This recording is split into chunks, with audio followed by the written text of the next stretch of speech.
All right, so chapter 14 is from randomness to probability.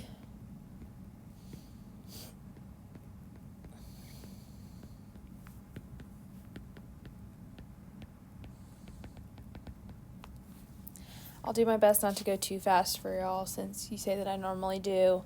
But if I do get ahead of you, the beauty of the video, you can just pause it and then restart it when you're caught up. All right, so we're going to start out kind of with some definition type things here. Random phenomena.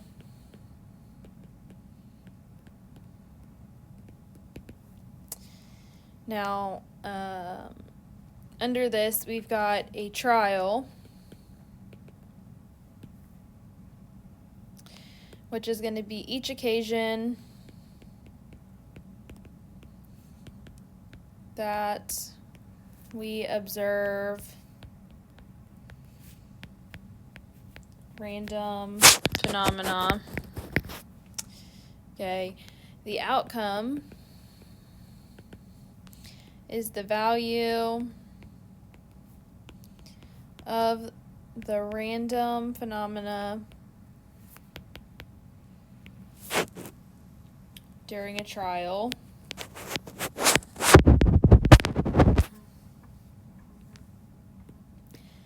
And the sample space is all possible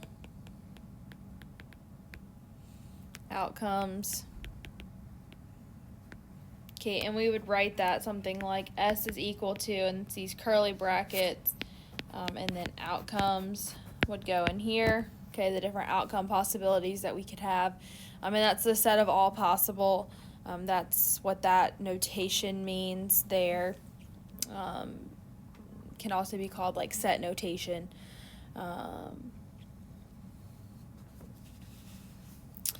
So next we have a law, and that is the law of large numbers. Bet you didn't know we needed a law for that. And it's LLN is kind of the abbreviation for it.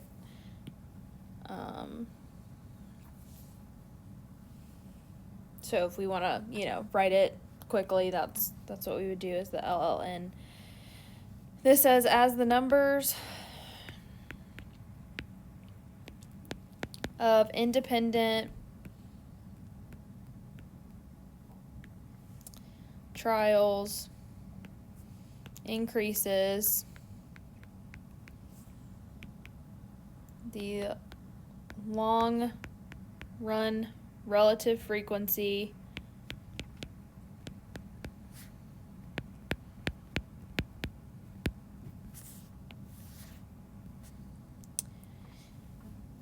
and I'll talk about what that is in just a second, of repeated events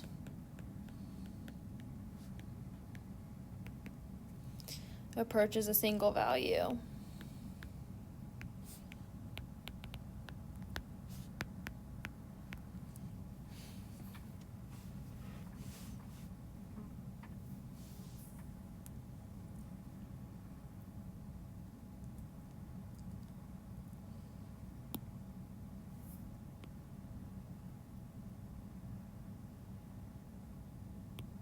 Too indecisive about colors here.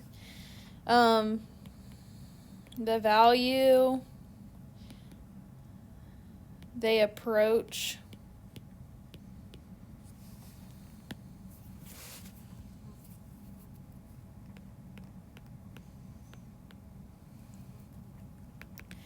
is the probability of the event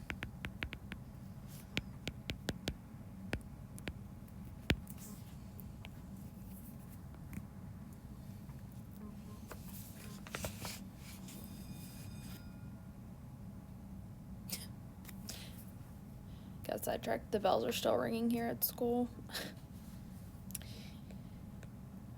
When this value is based on repeated observation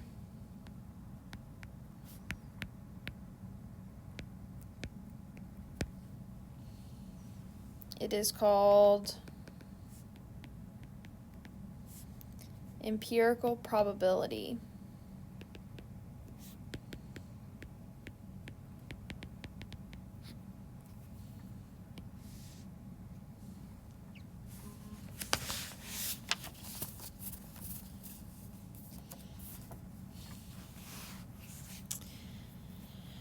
All right, something very important to note, if any of you really like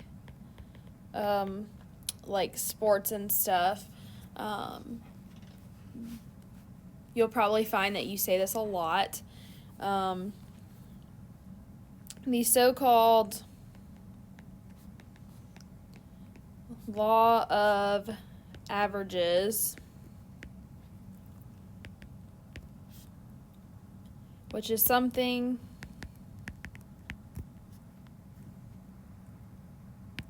is due to hit, okay, because it hasn't happened in a while, is a fallacy. Okay, so I even find myself saying this a lot, and you can say it all you want, but it doesn't make it true. I'm going to use baseball, and I'm going to use the Atlanta Braves because that's my team, and they won the World Series this past year. But one of our really, really good hitters, I'm just going to use the hypothetical, he hits 250, okay, meaning that essentially 1 out of every 4 times he comes up, he's going to get on base via a hit or something like that, okay. Now, don't quote me. I'm not the most well-versed in all baseball knowledge, but I have a general understanding of what it means. But it means that basically 1 in 4 times he comes up, he's going to get a hit, meaning he gets on base off of hitting the ball. So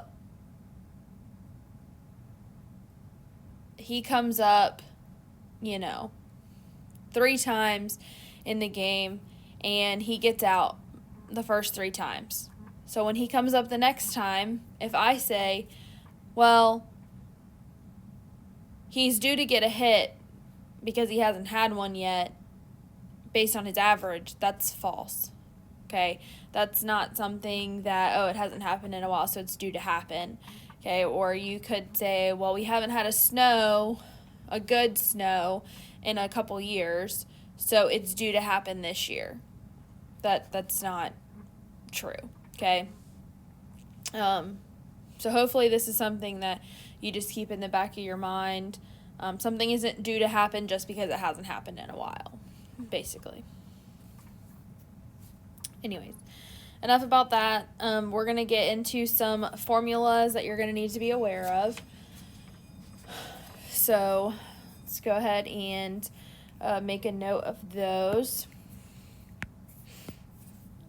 So the first one is empirical probability. And hopefully that gave you some time to catch up to where we are. So this is going to be for any event A. Okay, and this is just a generic thing. Then we say P of A, which is the probability of A occurring, okay, is equal to the number of times A occurs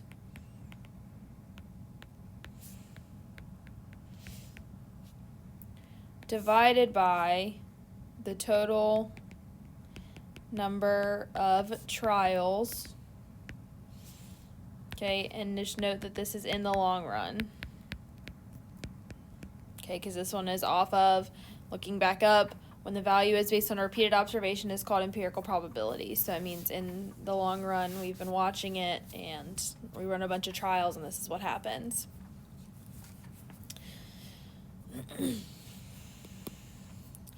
Similarly, we could have a theoretical probability.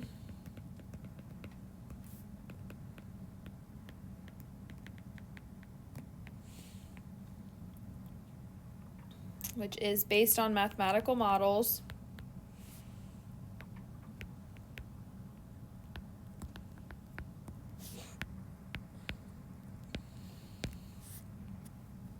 not observation.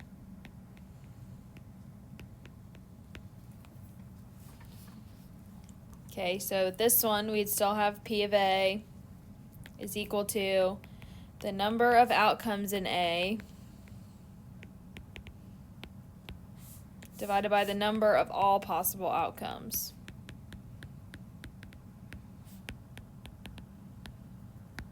Okay, so an example of this, common things that we're going to use in these examples are a deck of cards, okay, a 52 card deck, okay. You've got 4 suits in the deck. You've got hearts, diamonds, clubs, and spades. Okay, the ones that are like, 2 red, 2 black. You've got in every suit, okay, there are 13 cards. So you've got 13 diamonds, 13 hearts, 13 clubs, 13 spades, okay? And then each of those have 3 face cards, a jack, king, and a queen. And then you've got your ace through 10 as your other cards. So if you're not familiar with the card deck, now you know. If you are familiar, then you got to review. So for this example, okay, what if we wanted the probability of drawing a face card, okay, out of my 52 card deck? Okay, that means that my possibilities are of pulling a jack, a queen, or a king are what I'm looking for. So that's going to give me how many possible face cards are there? Well, there's 3 in each suit, and I said there's 4 suits. That means there's 12. Okay, 12 of those out of all possible. Okay, so out of the whole deck is 52. So it's 12 out of 52, which then can be reduced. We're always going to reduce it if we can. Okay, is going to be 3 out of 13. The only time I will tell you to not reduce it is if you're going to use that number to help you find something else. I don't know if that happens in this section, but at some point we will have things where we're multiplying outcomes, and then we'll actually probably convert them to decimals when we get to that. But this is the number of face cards divided by the number of cards in the deck.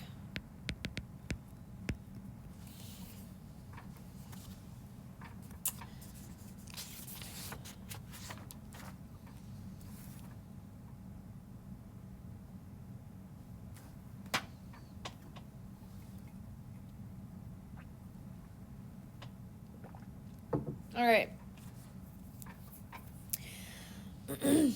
Another just important note to remember.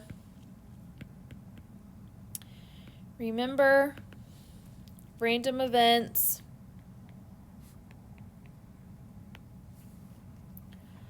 are not necessarily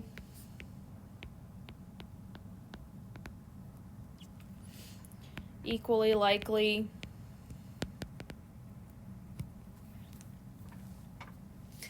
Okay, so just because they're random doesn't mean they all have an equal chance of happening. All right, so we're going to get into formal probability. There's going to be a lot of stuff under here, so if you're trying to get everything on the same page, if you don't have, like, at least, depending on how big you write, for me it's almost an entire page of stuff, so y'all kind of know about what size I normally write. You may want to go to a new page. If you don't care, it's got 5 things underneath of it, so after, you can start a new page halfway through if you care about it enough. All right, so formal probability.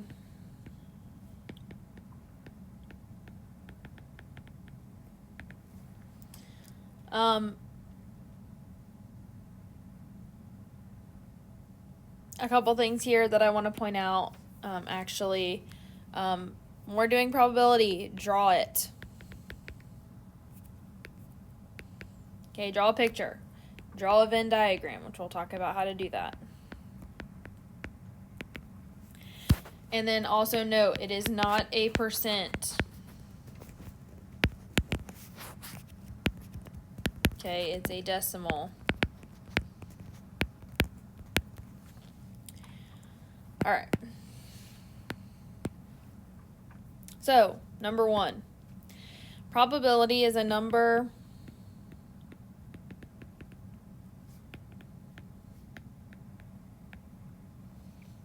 between 0 and 1.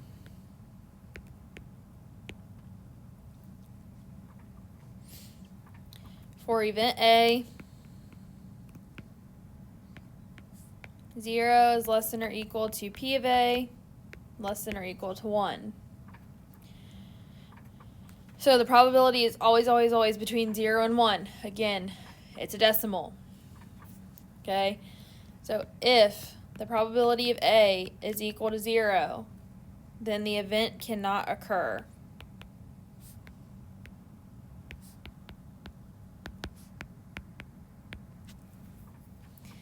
If the probability of A is equal to 1, then it always occurs.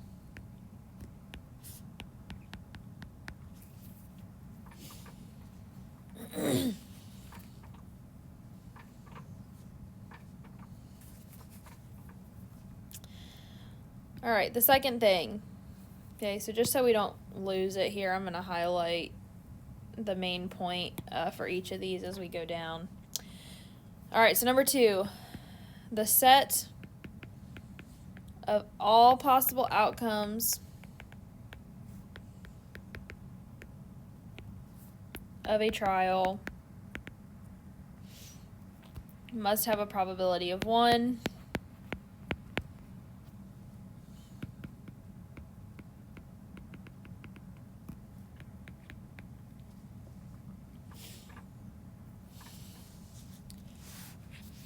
So if you add up all possible, then it must have a probability of 1. Get this highlighted real quick. So that means that the probability of the set is equal to 1.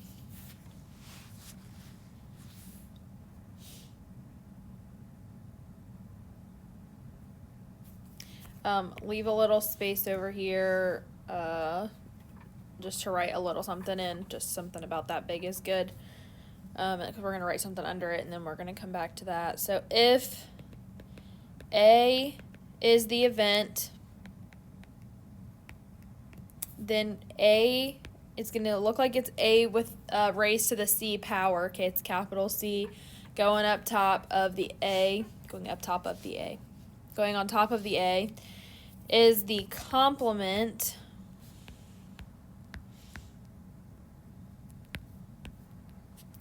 of A. And what does that mean? It is all events that are not in A.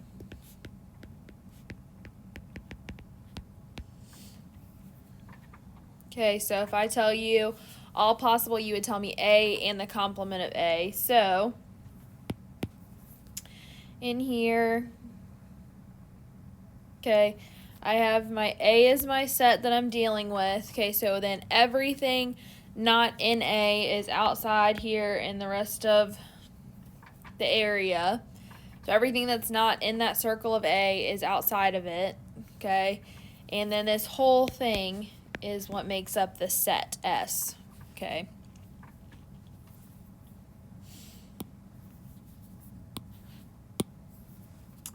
All right, so that's point 2. Point 3 is just one line, so if you're getting close on space, just FYI. The complement rule, so we have a whole rule for that. So the complement rule is P of A is equal to 1 minus P of A complement. Okay, so if we take 1 minus however much is outside of A, then that gives us what's left in A.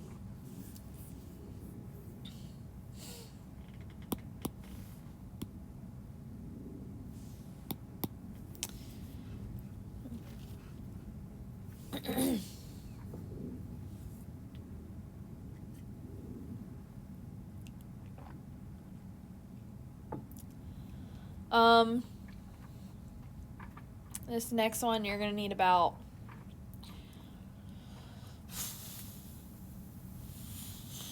7 or 8 lines probably, depending on how you end up writing it out. I kind of have mine all over the place on my paper that I'm looking at, so I'm going to try to make it a little more neat and organized for y'all on here. Number 4 is what we call the addition rule.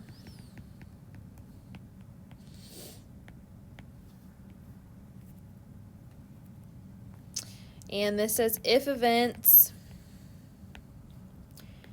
A and B are disjoint,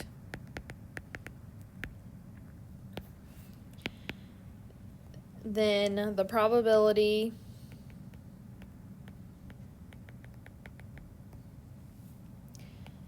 that one or the other occurs is the sum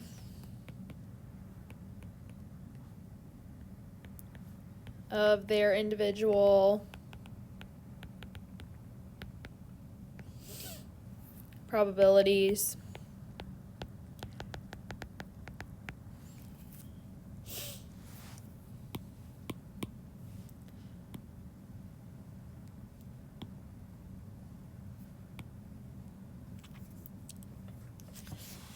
So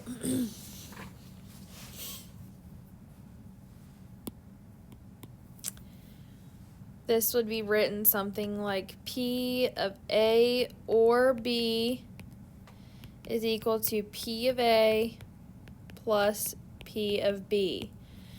Now, note this. Okay, this is for when they are disjoint. Okay, disjoint. Events are disjoint. This is very important. Or mutually exclusive. Okay, we can use those words interchangeably.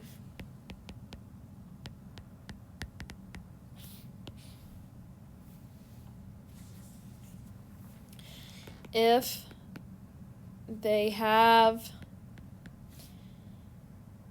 no outcomes in common. So if there's no overlap, they're disjoint.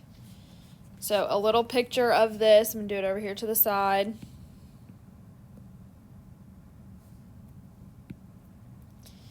Okay, is if I had A, I want to make a satisfying circle, and if I had B.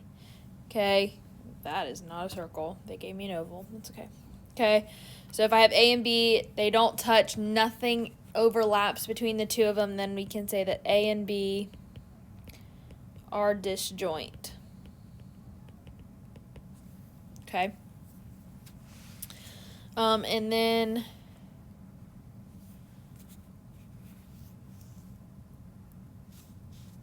well, here, this is what I'm going to do. I was going to do some notation underneath number 4, but I'm going to go ahead and do number 5, and then I'll do notation that kind of goes with both, just so it's all together and makes more sense. So I'm going to go ahead and do number 5. So it is the multiplication rule. So you have an addition rule and a multiplication rule. So this says for 2 independent, and make a note of that, events, independent events, A and B, the probability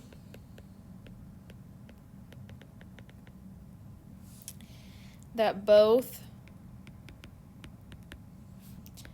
A and B occur is the product of their individual probabilities.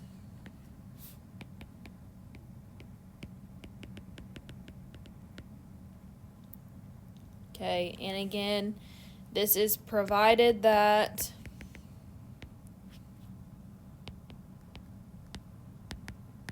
A and B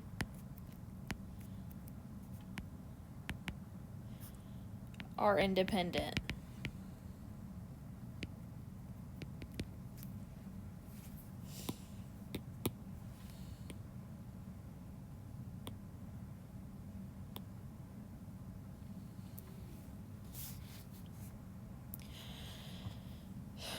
So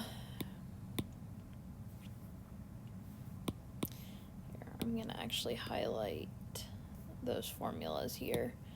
I'm getting ready to give you another one. So if we have the probability then of A and B, this is equal to P of A times P of B. Okay, again, this is for the fact that they are independent. There are other formulas when that's not the case, but right now they're independent, so this is our formula.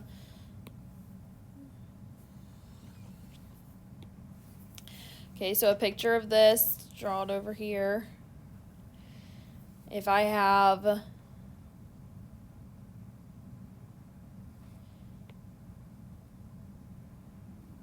okay, I've got A, I've got B, and then inside I have A and B. Okay, now I'll show you what that notation means in a second. It's an upside down U. Okay. So let's talk about notation for just a minute. Notation. I don't know why, but that looks like it's spelled wrong, but I'm pretty sure it's right. Alright, so notation. So P of A or B is written P of A union, okay, so it's a big U, B.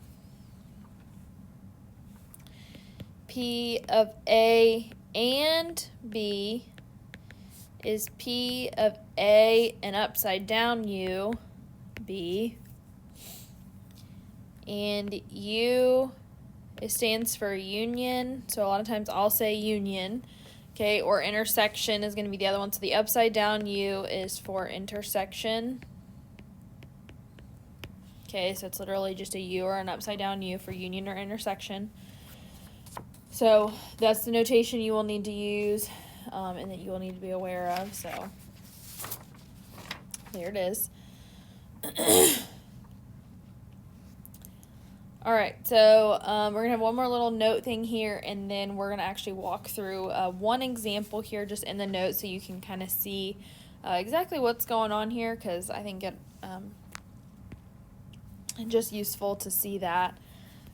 Sorry, I'm trying not to go too far. So the last note thing here, many statistics methods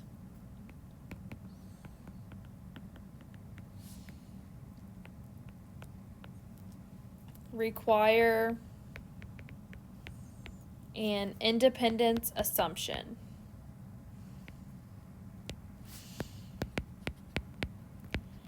Meaning we assume that it's independent unless it says otherwise. Okay, so always, okay, this continues on. I just couldn't fit it in that line, just FYI. Always consider if independence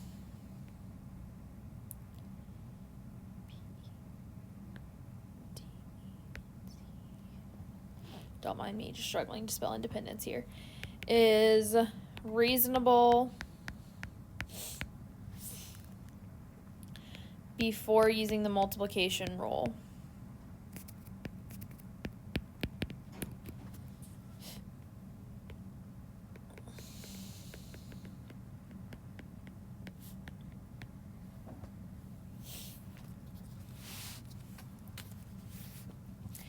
All right, so we're going to use something that you should all be familiar with, okay, a traffic light, okay, for our example here.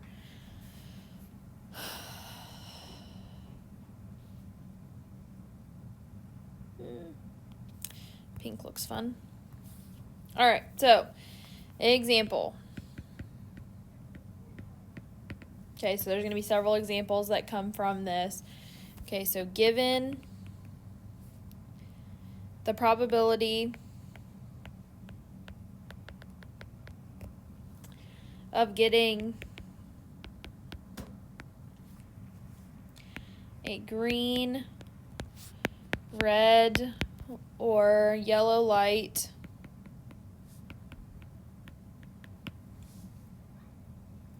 at a particular intersection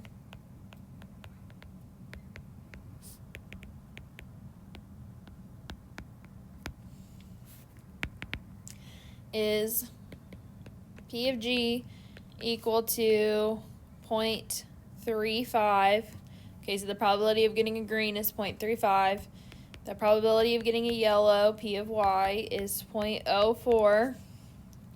And then the probability of getting a red is equal to 0.61. Okay?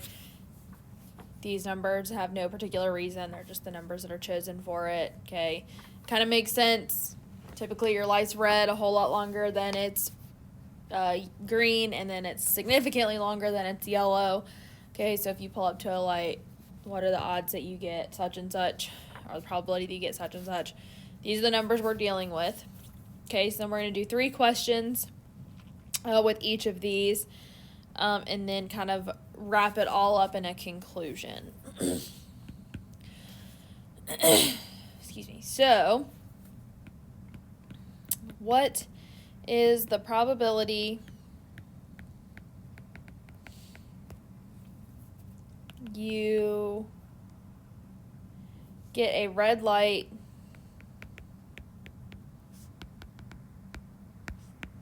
on 2 consecutive, okay, meaning back to back, 2 consecutive days?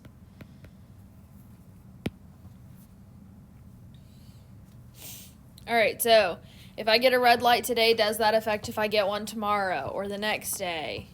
No, it does not. Okay, so these events are independent.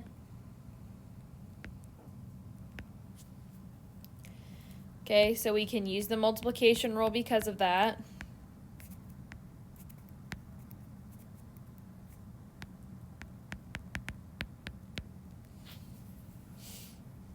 So the probability of a red and a red, okay, so red intersect red, meaning that's how I would set it up for the fact that I'm getting a red on both days. Go back up to my multiplication rule. So P of A and B is equal to P of A times P of B. So in this case, I want the probability of red times the probability of red, so it's going to be P of R times P of R. That's equal to 0.61 times 0.61, okay, those are my given values up there, is equal to 0.3721.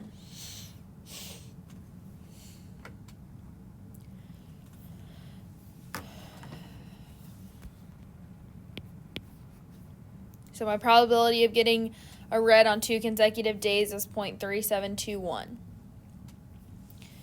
All right, so then the next question, and I promise we're going to do a lot more examples than what's right here. So if you see this and you're like stressing out about having to do homework off of this, don't worry. We're going to do more, I promise. And it will make a lot more sense. But it does come down to carefully reading the question to know what it asks for. Okay, like some of that stuff we did earlier on in the year. So, next, what is the probability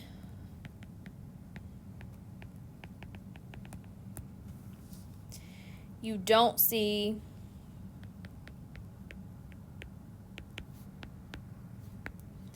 a red light until the 3rd day?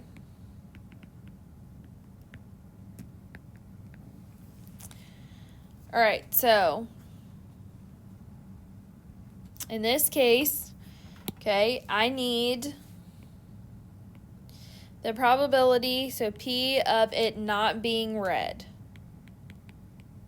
So it can be yellow or green, it just can't be red. So the formula for that we're going to use the complement rule, is 1 minus the probability of it being red. Okay, so 1 minus that is equal to 1 minus 0.61, which would be 0.39. Okay, but that's not exactly what I'm looking for. Okay, I'm looking for the probability that it's not red on Monday, not red on Tuesday, and then on Wednesday it's red. Okay, so the multiplication rule doesn't just have to be for 2 things. Okay, this can be for 3 things. So we're going to be using the multiplication rule because each day doesn't affect the next. So it's independent. So we need the probability of not red intersected with not red intersected with red. So this is P of not red times the probability of not red. Okay, and you can shorten this stuff if you want, however much, times the probability of it being red. Okay. So we said the probability of it not being red is this 0.39, so it's going to be 0.39 times 0.39 times the probability of it being red on the third day, 0.61. So then this is equal to, when you multiply it, 0.09278. Okay, so the probability you don't see a red light till the third day is 0.09278.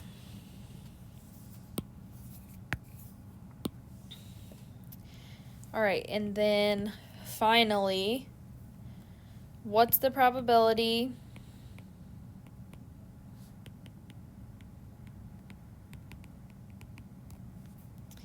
you'll have to stop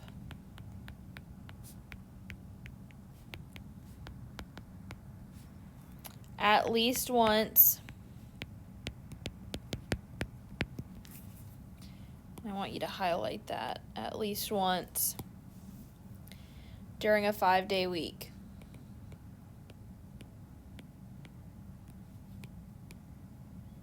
Now, I want to make something very clear to you. At least once does not mean only once.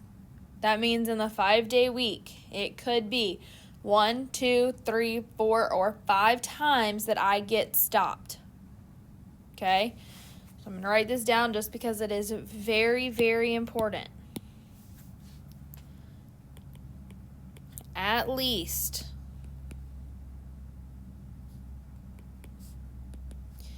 means you stop 1, 2, 3, 4, or 5 times. So when we have that, we're going to consider the complement, okay?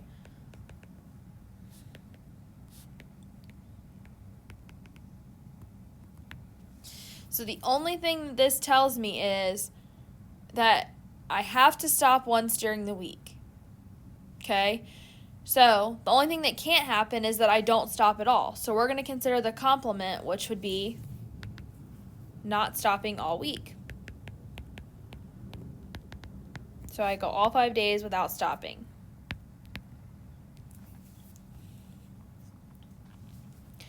So how would we write this? We would write this as the probability of stopping at least once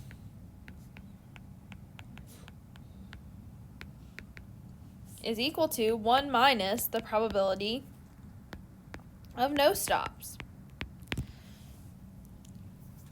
Okay. So I'm going to slide this over just a little bit. So it's going to be 1 minus P of no red intersected with no red, intersected with no red, intersected with no red, intersected with no red. Okay, so 5 days of no red. Okay, so this is equal to 1 minus 0.39 times 0.39 times 0.39 times 0.39 times 0.39. And I'll reiterate again, we're using the multiplication rule because today doesn't affect tomorrow. It doesn't affect the next day or the next day. Okay, the days are independent of each other because they don't affect what happens the following days. So this is equal to 1 minus 0.0090, which is 0.991.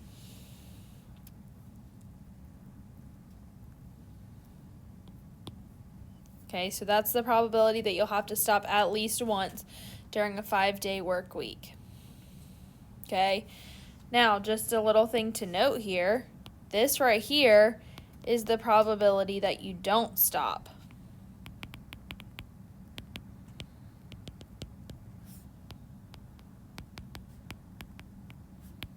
In a 5-day work week.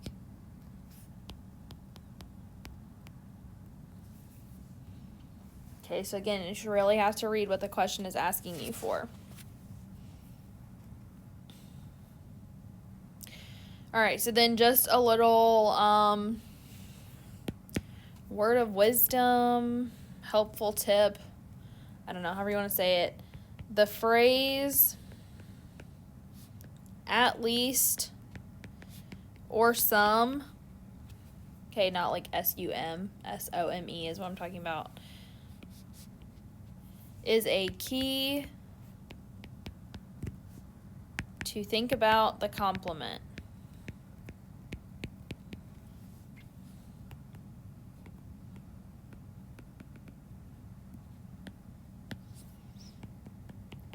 It is often much easier to find.